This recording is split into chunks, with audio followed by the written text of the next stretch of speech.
최근에 여성들 사이에서 핫 아이템으로 떠오르고 있는 실리콘 생리컵에 대한 이야기로 넘어가겠습니다. 무해하다고 저는 생각을 하거든요. 근데 사람들이 조금 그 컵에 이제 쌓여 있는 그것들이 조금 지저분하지 않냐라는 생각을 조금 하시는 것 같아요. 어떤 말씀이신지 제가 잘 이해를 못했는데요. 생리컵 얘기가 나왔을 때 저는 정말 무슨 얘기인가 했었어요. 예전에 저희 이제 그 보도국 회의에서 우리 복지부 막내 기자가 생리컵 아이템을 가지고 이제 논의를 했는데 생리컵이 도대체 뭐지?라고 그제야 알았는데 네. 이를테면 이제 이게 우리나라 같은 경우에도 그렇겠지만 이게 그 저개발 국가에서는 생리대가 원활하게 보급되지 못하고 그리고 그거에 대한 비용이 드니까 경제적인 문제에서 출발하는 것 같아요. 이게 좀 더 싸고 만들기 편하고 하니까. 그리고 이걸 이제 어쨌든 삽입형과 비슷하지만 삽입을 해서 어쨌든 따로 받는 그게 있잖아요. 실리콘 재질로 된 게. 그래서 이게 이걸 어떻게 봐야 되느냐는 상당히 어려운 것 같은데. 네. 잠깐만요. 제가 의견 하나 첨가해도 될까요? 일단 현재 실리콘 생리컵 같은 경우에는 우리나라에서 생산도 되지 않고 있고 판매도 제대로 허가가 되지 않고 있는 것으로 알고 있고요. 네. 그리고 착용하는 방법 같은 거 너무 궁금하실 수도 있으니까 마치 세배평 생리대처럼 실리콘 생리컵을 이렇게 반쯤으로 접습니다. 그래서 질내에 삽입을 하면 그게 자기가 원상복구력 있잖아요. 팡 하고 터지면서 그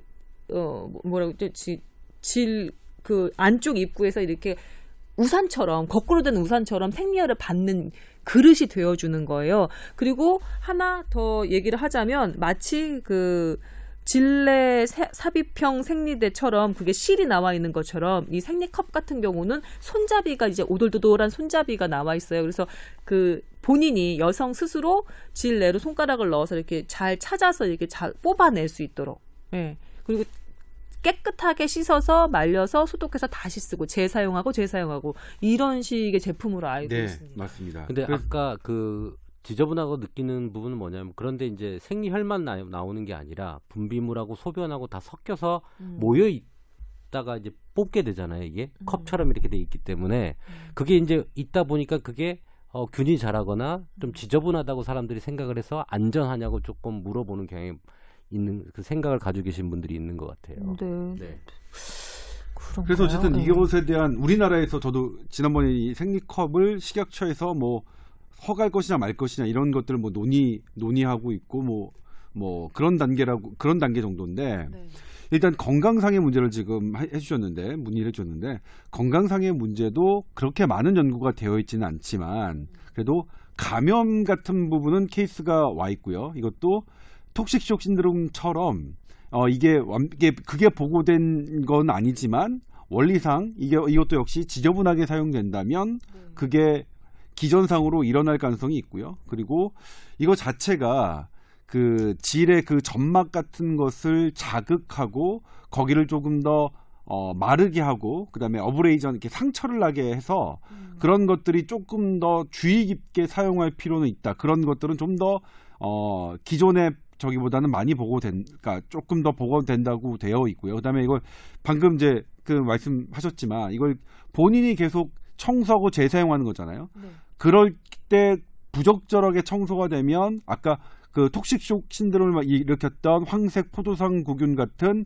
그런 것들이 좀 더 그 자체 내에 할 위험성은 있다고 지금 보고 있습니다. 특히 이게 어떤 이 컵 같은 게 캡이 있나 봐요. 이게 딱 뚜껑과 사용되는 것 같은 경우에는 그게 더 위험성이 증가되어 있다. 이렇게 나와 있습니다. 제가 이제 실리콘 생리컵에 대한 기사에 댓글로 달린 여성들의 의견을 보면서 아주 인상적이었던 건요.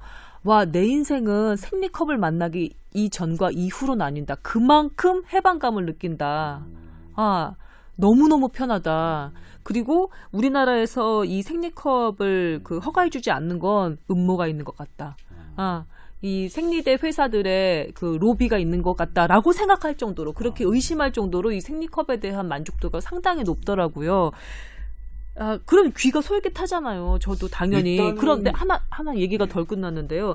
제가 그 기사와 그 찬사를 보면서 하나 걱정됐던 건 이게 그 템포라고 불리는 그 질내 삽입형 생리대 같은 경우는 질외로 실이 나와 있고 그 실을 잡아서 제거를 하잖아요. 잡아 당겨서 제거를 하잖아요. 그런데 이 실리콘 생리컵 같은 경우는 사람 손이 질내로 들어가서 그걸 휘저어서 그 끄트머리 손잡이를 찾아서 힘을 압력을 주어서 그걸 빼내야 되는 거예요. 근데 그 손이 깨끗하게 씻어졌다고 어떻게 장담할 수가 있을까 싶더라고요. 근데 그 빼낼 때마다 그것을 제거할 때마다 내 외부에 어떤 균이 묻었는지 모르는 내 손이 질내로 계속 들어가는 거예요. 손톱에 상처를 또 받을 수도 있는 거고 그게 가장 좀 걱정이 되던데요. 그 질문에 대해서도 좀 답을 해주시죠. 그러니까 그건 문제죠. 그러니까 그렇게 되는 거는 좋은 상황이 아니고 그 다음에 이제 여러 그 경험담을 보면 이게 딱 저절로 맞춰지는 그런 게 아니라 사람들 규격된 사이즈고 그 다음에 질의 모양과 그 크기는 사람들마다 다르잖아요. 그래서 이거를 이제 사람이 맞춰야 되는데 그렇기 때문에 부적절하게 맞춰졌을 경우에는 그 사이로 생리혈이 흐르고 그런 경험을 하는 사람들이 많다고 보고가 되어 있어요. 네. 그러니까 저는 그래서 딱 봤을 때 저는 사실 되게 놀랐어요. 생리컵이라는 것까지 등장해야만 하는가. 저는 그래서 뭐냐면 딱 하나 이해하는 게 이게 저개발국가에 저기하는 분들은 그러니까 생리대를 공급하지 못하는 부분 그 부분 때문에 비용적인 문제라면 큰 건강상의 해가 없다면 그래 생리컵도 대안될 수 있다. 근데 이게 우리나라에서도 그러니까 그거보다 더 그러니까 제가 생각하기에는 건강상의 피해가 더 나쁘지는 않아 보이긴 하는데 기전상 이게 더 좋은 무언가라고 느껴지진 않아요. 근데 저는 생리대를 한 번도 착용해 본 적이 없는 놈이라서 그렇죠. 그걸 그 경험을 하셨던 분들은 저기를 제가 저기할 수는 감히 평가할 수는 그렇죠. 없는 입장이긴 한데 제가 그냥 의학 기자로서 보면 기전상 여러 가지 그러니까 그 부분 무언가 손이 닿아야 되고 그다음에 내가 직접 손으로 무언가를 해야 되고 그러면 그거는 손이라는 건 상당히 깨끗이 하지 않으면 늘 균에 노출되는 부분이기 때문에 더군다나 여성 손톱이 길고 어떤 그 뭐랄까요 장식품 같은 게 이렇게 매달려 있을 수도 있거든요. 근데 그게 들어가서 질내에 상처를 내지 않는다고 어떻게 장담할 수가 있을까? 약간 걱정은 되더라고요. 진짜 이건 순수한 걱정이거든요. 근데 또 한편으로는 어떤 생각 들었냐면 이 생리컵을 만난 다음에 정말 천국을 얻었다라고 얘기하는 증언하는 그 많은 사용 댓글들을 보면서 느꼈던 건데 이전에 이 생리라는 현상에 대해서 왜 현대의학이 이렇게까지 해결을 못 해줬을까라는 생각이 드는 거예요. 생리통, 그다음에 생리하는 동안에 그 여러 가지 심리적인 그리고 물리적인 불편함, 그리고 생리대의 기능, 그다음에 지금 딱 두 가지잖아요. 생리 그 패드형 생리대하고 삽입형 생리대. 그거 말고는 다른 방법이 없었나? 그러니까 이 21세기 한참 넘도록 이 전 세계 인구의 절반이나 되는 그 여성이 매달 경험해야 되는 그 불편감을 현대의학이나 현대보건계가 왜 해결을 아직 이렇게 못 해주고 있을까? 그래서 조 기자가 이건 좀 문명국가에선 좀 쓰지 않았을 것만 같다는 인상을 받는 생리컵, 그 인상을 받는 그 생리컵에 열광하게 만들었을까라는 생각도 들더라고요. 이게 저 개인적인 의견입니다. 개인적인 의견. 음모라고 하는 부분은 뭐냐면 그 생리대를 만들고 있던 한 3개나 4개 되는 큰 회사, 많은 수익을 올리고 있는 회사들이 막고 있다라고 생각을 하거든요. 네. 실제로 그럴 가능성은 배제할 수 없다는 느낌적 느낌이 저는 기자적인 있어요. 촉으로 그럴 수 있겠다는 생각을 홍보비를 더 최근에 이 생리컵 문제 때문에 더 쓰기 시작을 했고 뭐 이런 여러 가지 정황상의 이야기들. 그리고 저는 뭐냐면 지금 제가 문헌을 검토해봤더니 이 정도로 건강상의 그러니까 치명적으로 나쁘다고는 생각이 안 들거든요. 그러니까 물론 제가 보기에 우려할 만한 점은 있지만 실제로 나온 제품, 그러니까 실제로 다른 나라에 사용한 예에서 진짜로 이건 안 되겠다 할 만큼 폐단이 나온 것도 아니기 때문에 그런 장점이 있다면 사실은 이거는 소비자의 선택에 맡겨야 되는 문제라는 생각이 좀 들어요. 전 개인적으로. 개인적으로 일단 제가 출시를 하도록 해주고. 개인적으로 저는 뭐 생리컵에 저는 별로 선호하지 않는 그런 느낌이 그럼 있지만. 이렇게 여쭤볼게요. 따님이 아직 생리는 안 하시겠지만 따님이 이 세 가지를 놓고 결정할 때 아빠 의사니까 나에게 추천을 해줘라고 얘기하면. 저는 일단은 제 딸이니까 개인적인 얘기, 생리컵은 말고 2개 중에서 네가 선택해라라고 얘기를 해주고 싶어요. 예. 그러니까 근데 물론 본인이 아니 그래도 생리컵 내가 할래 그러면 그건 제가 막을 수는 없겠죠. 그러니까 그거는 뭐냐면 아빠인 제가 이게 더 좋다라고 얘기를 해줬음에도 불구하고 그걸 뛰어넘는 장점이 걔에겐 있으니까 걔가 선택했겠죠. 그래서 이거는 이 정도 되면 소비자의 선택으로 맡기는 게 맞지 않느냐는 생각이 좀 들어요. 네. 저는 생리컵을 옹호하지는 않습니다만. 저도 아직 사용해보지 않아서 어떤 느낌인지는 알지를 못하겠네요. 그래서 이 경제적인 차이를 내가 한번 좀 찾아보려고 지금 막 찾아봤어요. 도대체 생리대를 한 여성이 평균 얼마나 쓰는지. 평생에 걸쳐서? 14,000개 정도를 쓴대요.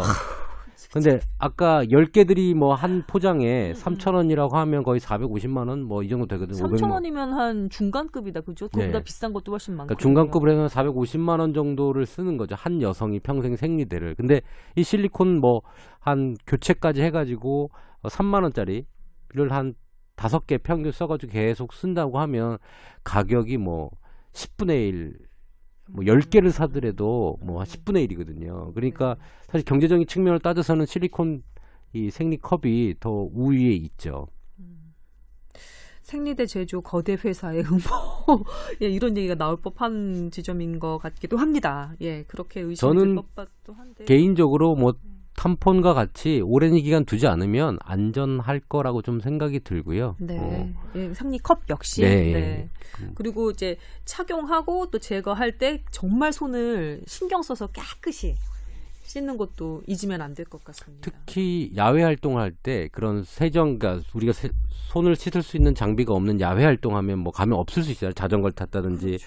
그럴 때는 세정제를 꼭 가져가는 방향으로 하시고 어차피 생리컵도 이 실리콘 생리컵도 마찬가지로 손을 씻고 제거를 하는 그 습관만 있으면 전 괜찮을 것 같습니다. 그리고 전 요즘 이거 방금 이제 김성훈 아나운서가 생리통 얘기해서 하는데 이 방송을 듣는 의사 선생님들에게 드리고 싶은 제 주변의 경험이 있어요.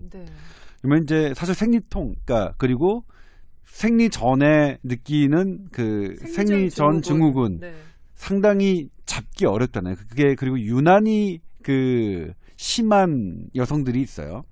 근데 이제 산부인과에서 그런 걸 가면 이제 진통제와 여러 가지 피임약들 정도로 조절하는데 사실 잘 안 잡히죠.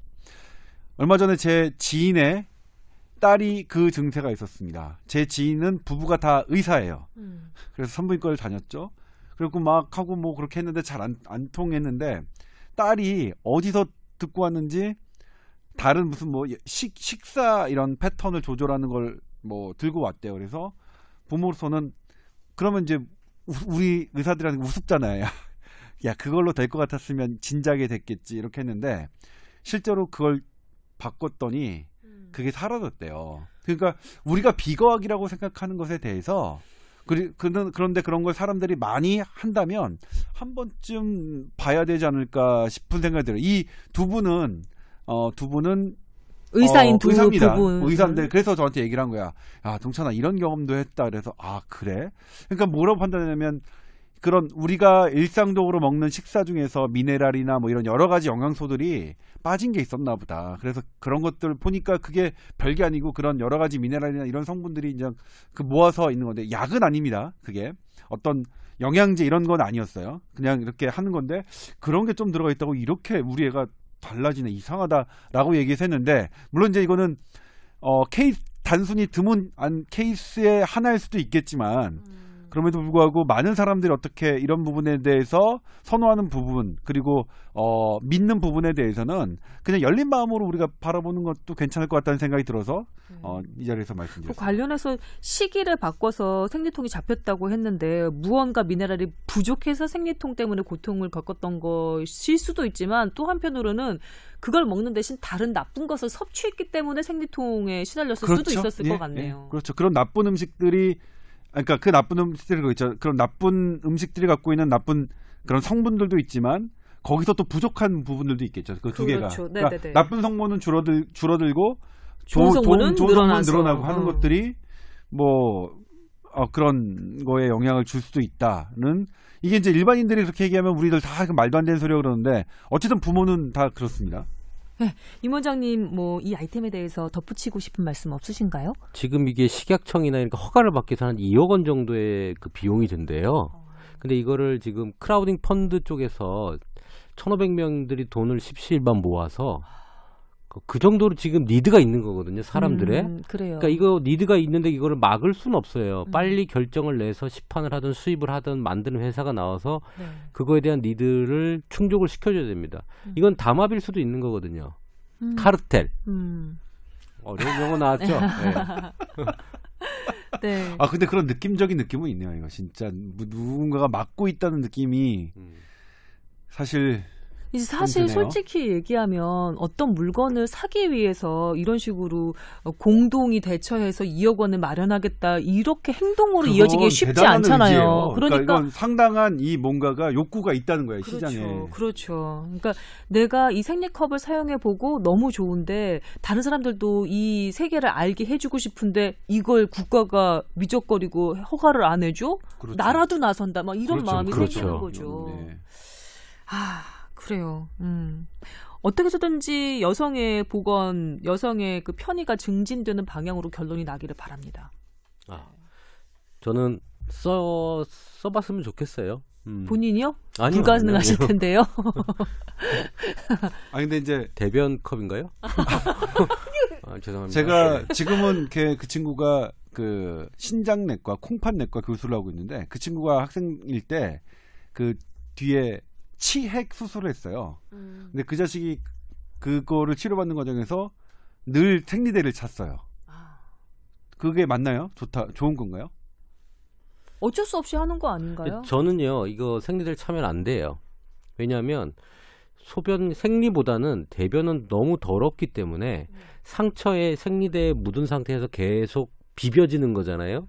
이 상태는 사실 그 수술한 부위가 안 좋기 때문에 무조건 빨리 나오고 나면 그 물로 씻어내는 게 제일 좋습니다. 그리고 말리고. 네. 그렇죠. 그러니까 대변을 하는 게 아니라 상처에, 그러니까 응가를 할 때는 그냥 하겠죠. 네. 근데 그러고 난 다음에 거기다 피가 질질 셀 거 아니에요. 네. 거기다 걔가 생리대를 붙이고 다니더라고요. 차라리 거즈가 낫겠네. 그러니까 거즈 대신 생리대를 하고 있는데. 뭐 그거는 괜찮아요. 예, 괜찮아요. 예, 뭐. 근데 솔직히 얘기해서 여름철에 이런 패드형 생리대 하잖아요. 그러면 피부 표면에 마찰 때문에 짓무르고 그다음에 상처 나고 사실 여성들 매우 진짜 열받는다. 진짜 열받는다. 그렇습니다. 네. 제가 대신해드리고 싶은데 그 정도의 그 열받음이 느껴져요. 네, 우리 지금 지원 PD도 계속 끄덕거리면서 듣고 있거든요. 이거는 많은 분들이 아마 공감하실 겁니다. 네.